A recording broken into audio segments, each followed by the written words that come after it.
മഹാനായ കെൻസുൽ ഉലമ ചിത്താരി ഉസ്താദിനെ സിയാറത്ത് ചെയ്യാനാണ് ഇന്ന് ഞാൻ ഉദ്ദേശിക്കുന്നത്. കണ്ണൂർ ജില്ലയിലെ പ്രശസ്ത സുന്നി സ്ഥാപനമായ നാടുകാണി അൽമഖറിൻ്റെ മുറ്റത്താണ് കെൻസുൽ ഉലമ ചിത്താരി ഉസ്താദ് അന്ത്യവിശ്രമം കൊള്ളുന്നത്. ഞാൻ യാത്ര പുറപ്പെട്ടു.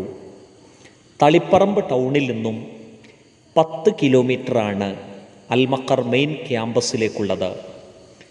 സമസ്ത കേരള ജംഇയ്യത്തുൽ ഉലമ ട്രഷററും സുന്നി വിദ്യാഭ്യാസ ബോർഡ് ജനറൽ സെക്രട്ടറിയുമായിരുന്നു ചിത്താരി KP ഹംസ മുസ്ലിയാർ.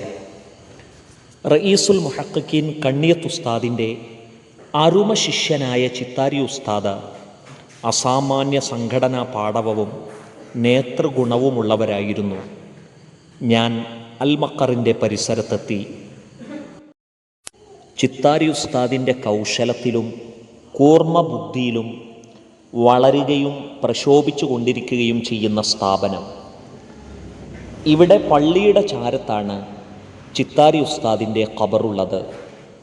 അഹ്മദ് കുട്ടി ഹാജി, നഫീസ ദമ്പതികളുടെ മകനായി 1939 പട്ടുവത്ത് ജനിച്ചു. KP ഹംസ മുസ്ലിയാർ എന്നാണ് നാമം. കെൻസുൽ ഉലമ എന്ന സ്ഥാനപ്പേരിൽ അറിയപ്പെടുന്നു. പട്ടുവം ഓത്തുപള്ളിയിലായിരുന്നു പ്രാഥമിക പഠനം. പട്ടുവം LP സ്കൂളിൽ നിന്നും പഴയങ്ങാടി മാപ്പിള UP സ്കൂളിൽ നിന്നുമായി 8ാം ക്ലാസ് വരെ ഭൗതിക വിദ്യാഭ്യാസം നേടി. പട്ടുവം പള്ളി ദർസിലായിരുന്നു ദർസ് പഠനത്തിന് തുടക്കം കുറിച്ചത്. സൂഫി വര്യനായ അബ്ബാസ് മുസ്ലിയാരായിരുന്നു പട്ടുവത്തെ മുദരിസ്. ശേഷം പടന്നയിലെ ദർസ്, തളിപ്പറമ്പ് ഖുവത്തുൽ ഇസ്ലാം, കടവത്തൂർ ചാക്യാർകുന്ന് ദർസ്, വായക്കാട് ദാറുൽ ഉലൂം അറബിക് കോളേജ് എന്നിവിടങ്ങളിലും പഠനം നടത്തി. കാപ്പാട് കുഞ്ഞഹമ്മദ് മുസ്ലിയാർ, കൂട്ടിലങ്ങാടി ബാപ്പു മുസ്ലിയാർ, PA അബ്ദുള്ള മുസ്ലിയാർ, കണ്ണിയത്ത് അഹമ്മദ് മുസ്ലിയാർ എന്നിവരാണ് യഥാക്രമം ഇവിടങ്ങളിലെ ഉസ്താദുമാർ. ദയൂബന്ദ് ദാറുൽ ഉലൂമിൽ നിന്ന് MA ബിരുദം നേടി. 1965 മാട്ടൂലിലായിരുന്നു ചിത്താരി ഉസ്താദ് അധ്യാപന ജീവിതത്തിന് തുടക്കം കുറിച്ചത്. ഇവിടെ 8 വർഷം മുദരിസായി സേവനമനുഷ്ഠിച്ച ശേഷം 1972 കാഞ്ഞങ്ങാടിനടുത്ത ചിത്താരിയിലെ ദർസിലേക്ക് മാറി. ഇവിടെ 10 വർഷത്തെ സേവനം. ഇക്കാലത്താണ് ചിത്താരി എന്ന പേര് ലഭിച്ചത്. 1982 തിരുത്തിയിൽ മുദരിസായി. അടുത്ത വർഷം ജാമിഅ സഅദിയയിൽ ചേർന്നു. 1988 വരെ അവിടെ തുടർന്നു. സഅദിയയുടെ വളർച്ചയിൽ ചിത്താരി ഉസ്താദ് നിസ്സീമമായ പങ്ക് വഹിച്ചിട്ടുണ്ട്. ആയുസ്സിൻ്റെ നല്ലൊരു ഭാഗവും സഅദിയക്ക് വേണ്ടിയാണ് ചെലവഴിച്ചതെന്ന് അവിടുന്ന് തന്നെ പറഞ്ഞിട്ടുണ്ട്. 1984 കണ്ണൂർ ജില്ല വിഭജിച്ച് കാസർഗോഡ് ജില്ല രൂപീകൃതമായപ്പോൾ സഅദിയ നിൽക്കുന്ന ദേളി കാസർഗോഡിൻ്റെ ഭാഗമായി.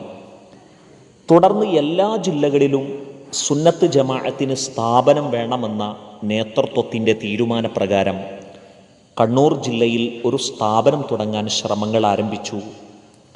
ചിത്താരി ഉസ്താദായിരുന്നു അതിന് മുൻപന്തിയിലുണ്ടായിരുന്നത്.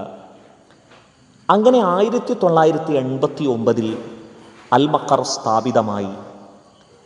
അവിടെ നിന്നങ്ങോട്ട് മരണം വരെ അൽമഖറിൻ്റെ സാരഥിയായിരുന്നു കെൻസുൽ ഉലമ ചിത്താരി ഹംസ മുസ്ലിയാർ. ആയിരക്കണക്കിന് ശിഷ്യന്മാരുണ്ട് ചിത്താരി ഉസ്താദിന്. സെയ്ദ് മുഹമ്മദ് തുറാബ് അസ്സഖാഫി, N അബ്ദുൽ ലത്തീഫ് സഅദി, അബ്ദുസ്വമദ് അമാനി പട്ടുവം, ആലിക്കുഞ്ഞി അമാനി മയ്യിൽ തുടങ്ങിയവർ പ്രധാന ശിഷ്യന്മാരാണ്. സമസ്തയുടെയും കീഘടകങ്ങളുടെയും വളർച്ചയിൽ ചിത്താരി ഉസ്താദ് മികച്ച പങ്ക് വഹിച്ചിട്ടുണ്ട്. ചിത്താരിയിലെ സേവന കാലത്താണ് സമസ്തയുമായി ബന്ധപ്പെടുന്നത്.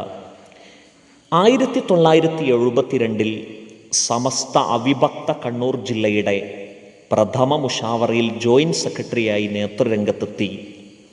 1973 ഏപ്രിൽ 14-15 തീയതികളിൽ കാഞ്ഞങ്ങാട്ട് വെച്ച് നടന്ന സമസ്തയുടെ പ്രഥമ സമ്മേളനത്തിൻ്റെ സംഘാടക സമിതി ജനറൽ കൺവീനറായിരുന്നു.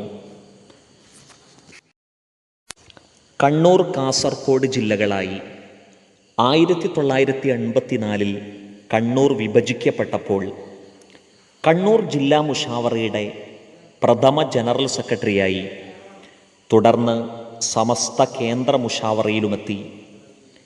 ജീവിതത്തിൽ ഒരുപാട് അംഗീകാരങ്ങളും പുരസ്കാരങ്ങളും ചിത്താരി ഉസ്താദിനെ തേടിയെത്തിയിട്ടുണ്ട്. കോടാമ്പുഴ ദാറുൽ മആരിഫിൻ്റെ ഇമാം ഒസാലി അവാർഡ്, മഅദിൻ അക്കാഡമിയുടെ സയ്യിദ് അഹ്മദുൽ ബുഖാരി അവാർഡ്, കർണാടക മൽജഇൻ്റെ താജുൽ ഉലമ അവാർഡ്, ജാമിഅ സഅദിയയുടെ നൂറുൽ ഉലമ അവാർഡ് എന്നിവ ചിലതുമാത്രം. ഹിജ്റ 1440 സ്വഫർ 14 അഥവാ 2018 ഒക്ടോബർ 24 ചിത്താരി ഉസ്താദ് വഫാത്താകുന്നത്. വഫാത്താകുമ്പോൾ 79 വയസ്സാണ് ഉസ്താദിനുണ്ടായിരുന്നത്. അള്ളാഹു ഉസ്താദിൻ്റെ ദറജ ഉയർത്തട്ടെ, ആമീൻ.